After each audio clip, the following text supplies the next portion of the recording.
ब्रेकनंतर पाहूयात एक महत्त्वाची बातमी। आता ग्राहकांच्या खिशाला कात्री बसणार आहे। धुळ्यात हॉटेलच्या मेन्यू मागे 20 ते 30 रुपयांचे दरवाढ झालेली आहे।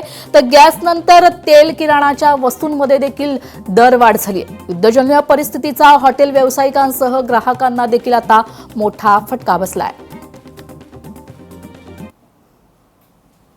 आता थोडे रेट वाढवण्यात आलेले आहेत।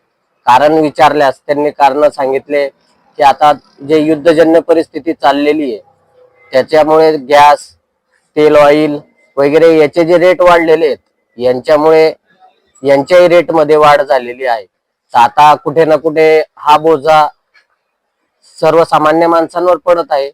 कच्च्या मालाचा भाव हा वाढलेला आहे। गॅस हे पूर्णपणे बंद झालेले आहेत, त्याच्यामुळे बाकी हॉटेली बंद झालेल्या आहेत। आपल्या चुलीवर चालणारा हॉटेल असल्यामुळे ग्राहकांची जी संख्या आहे ती इकडे जास्त येत आहे। पण कच्च्या मालाचा भाव वाढल्यामुळेच आम्ही हे रेट वाढवण्यात येत आहे। त्याच्यामुळे तो ग्राहकांना फटका बसला आहे, जो हॉटेल व्यावसायिकांनाही बसलेला आहे। जसे तेल असो, मसाले असो, जे खाद्यपदार्थ त्याचा भाव वाढल्यामुळे आपण हे रेट वाढवलेले आहेत 20 ते 30 रुपये थाळीप्रमाणे। लोकशाही मराठी ऐका, पहा, जागरूक रहा।